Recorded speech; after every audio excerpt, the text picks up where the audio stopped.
नमस्कार, मी भीमराव कडाळे पाटील, BKP24 मराठीमध्ये आपलं सर्वांचं स्वागत. आज नवीन दिवस, नवीन विषय, नवीन दिवसाची नवीन अशी चर्चा. आज चर्चा घेऊन आलोय म्हणजे बघा, 13 मे रोजी विधान परिषदेच्या 9 आमदारांचा कार्यकाळ संपणार आहे आणि हा कार्यकाळ 13 मेला संपल्यानंतर मात्र पुन्हा 9 विधान परिषदेचे आमदार निवडून जाणार आहेत. तर या आमदारांचा मताचा कोटा साधारण एक 28च्या दरम्यान असतो, 27-28. तर कुठल्या पक्षाचे किती निवडून जातील, काय होईल, सध्याचे चालूचे आमदारांचं बलाबल कुठल्या पक्षाचं किती आहे. आता हे सगळे आमदार, यामध्ये उद्धव ठाकरे सुद्धा आहेत, विधान परिषदेवरती होते. ते जेव्हा मुख्यमंत्री झाले त्यांना विधान परिषदेवरती घेतलं गेलं होतं आणि अधिवेशन संपल्यानंतर यांचा निरोप समारंभाचा कार्यक्रम सुद्धा झाला, पार पडला की आता पुन्हा अधिवेशन येणार नाही यांच्यासाठी. 13 मेला हा संपून जातोय कार्यकाळ, म्हणून निरोप समारंभाचा सुद्धा कार्यक्रम झाला. तर आता नवीन जे घेतले गेले जाणार आहेत, तर यामध्ये कोणाकोणाची वर्णी लागू शकते. राष्ट्रवादी काँग्रेस, अजित पवार गट, एकनाथ शिंदे शिवसेना गट आणि भाजपला किती मिळतील. तर महाविकास आघाडी मधले सुद्धा राष्ट्रवादी काँग्रेस, शरद पवार गट, शिवसेना उद्धव ठाकरे गट आणि काँग्रेसच्या वाट्याला विधान परिषदा किती येतील, का काय होईल. तर याच विषयाची आज चर्चा घेऊन आलोय. तर सर्वप्रथम आपण जर चॅनल सबस्क्राईब केला नसेल तर चॅनल सबस्क्राईब करावा ही सर्वांना विनंती आणि चला चर्चेला सुरुवात करूया. महाराष्ट्र राज्याची 2024 साली विधानसभेची निवडणूक झाली. यामध्ये तब्बल 131 जागा ह्या भारतीय जनता पक्षाने पटकवल्या. तर एकनाथ शिंदेच्या शिवसेनेला 27 जागा जिंकता आल्या, तर अजित पवारांच्या राष्ट्रवादीनं 41 जागा जिंकल्या. महाविकास आघाडीचं जर संख्याबळ पाहिलं तर अतिशय फार खराब अशी कामगिरी त्यांच्याकडनं झाली. उद्धव ठाकरेंच्या शिवसेनेनं 20 जागा जिंकल्या, शरद पवारांच्या राष्ट्रवादीनं अवघ्या 10 जागा जिंकल्या आणि काँग्रेस पक्षानं 16 जागा जिंकल्या. आता ते असं सांगितलं गेलं की बाबा की मशीन मॅनेज झाली, काय झालं. आता विजय झाल्यावरती मशीन मॅनेज असो काय असो, अगोदरच पाहणं गरजेचं असते ते. आता यामध्ये बघा, आता राज्यसभेची निवडणूक अगोदर झाली. राज्यसभेवरती भारतीय जनता पक्ष, एकनाथ शिंदे आणि राष्ट्रवादी काँग्रेस, शरद पवार दस्तूर खुद्द स्वतः राज्यसभेवरती गेले. तर एकनाथ शिंदेच्या शिवसेनेमधून सोलापूरच्या वाघमारेताईंना दिलं, तर भाजपनं इतरांना दिलं 4 जागा ज्या होत्या त्या. म्हणजे आमदारांची जेवढी संख्या असेल त्याच्यावरती सगळं गणित ठरलेलं असतं.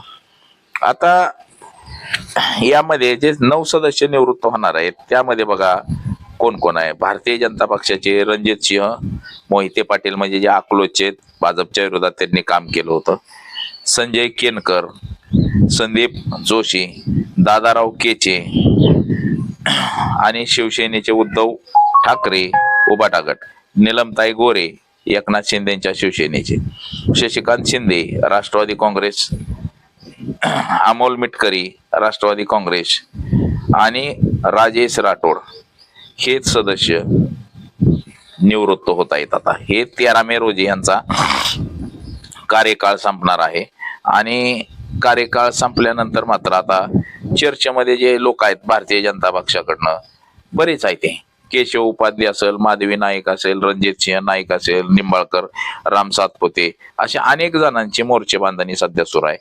तर राष्ट्रवादी काँग्रेस म्हणजे महाविकास आघाडीतनं सुद्धा अनेकांची मोर्चे बांधणी सुरू आहे. परंतु राज्यसभेवरती शरद पवारांना पाठवल्यामुळं, राष्ट्रवादीला पाठिंबा दिल्यामुळं आता या ठिकाणी उद्धव ठाकरे हे निवृत्त होत आहेत. म्हणजे महाविकास आघाडीच्या वाट्याला किती जागा येतात हे सुद्धा महत्वाचं आहे. म्हणजे महाविकास आघाडीच्या वाट्याला जर 2 जागा आल्या, म्हणजे तशी एकच जागा 46 आमदार आहेत, त्याच्यामुळं उद्धव ठाकरे जातील.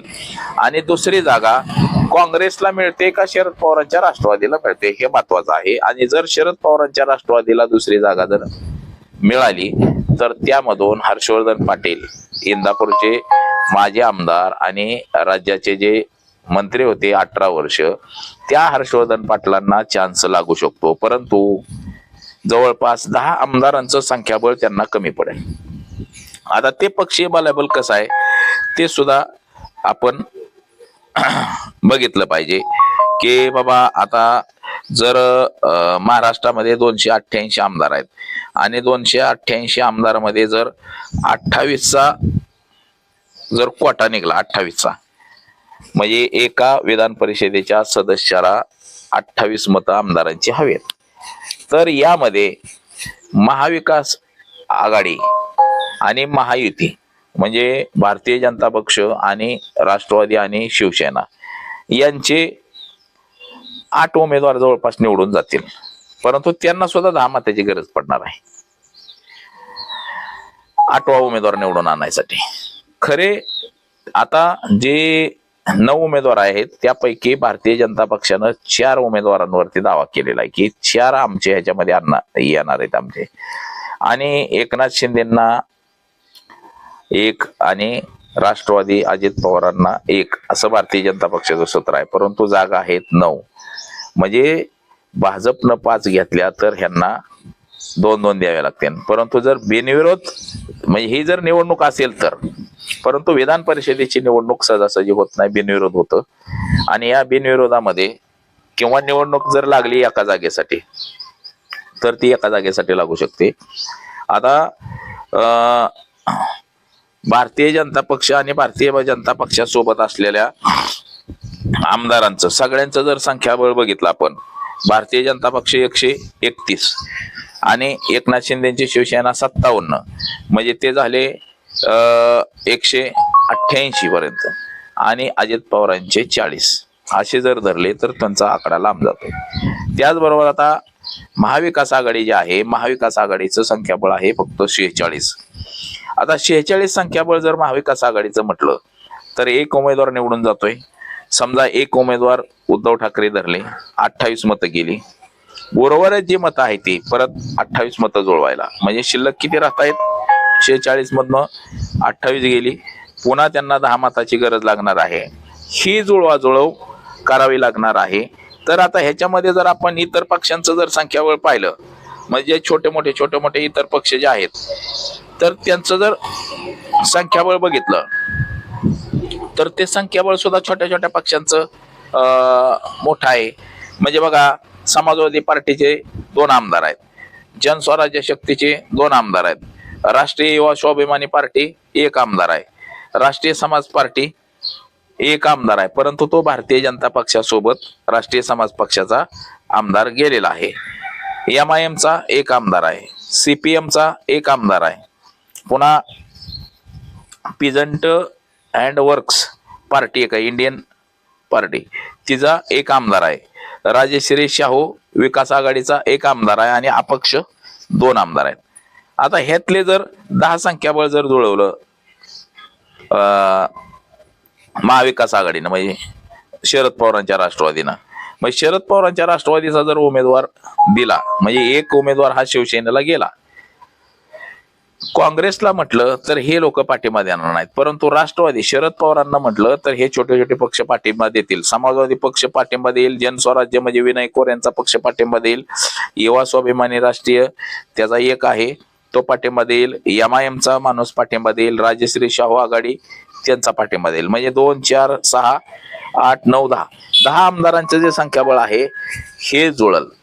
म्हणजे 28 मतं उद्धव ठाकरेंना गेली, 28 आमदारांचं उद्धव ठाकरे विधान परिषदेवर जातील. आणि शरद पवारांच्या राष्ट्रवादीतनं जर हर्षवर्धन पाटील यांना तिकीट मिळालं तर जे 46 मतातले 46 आमदारांची जी 28 मतं गेल्यानंतर जी उर्वरित मतं आणि इतर 10 मतं जुळली तर हर्षवर्धन पाटील हे सुद्धा विधान परिषदेवरती जातील. परंतु आता नेमकं कसं संख्याबळ जुळल, काय होईल हे सुद्धा आता बघणं महत्वाचं आहे. तर विधान परिषद आपण बघितली की 9 जागा 13 मे रोजी रिक्त होणार आहेत, आणि 13 मे संपली की लगेच त्याची उमेदवारी म्हणजे निवडणूक डिक्लेअर होईल, उमेदवारी जाहीर होईल, आणि कोणाला विधान परिषदेवरती घेतलं जाईल हे सुद्धा लक्ष देईल, कोणाकोणाला तिकीट दिलं जाईल.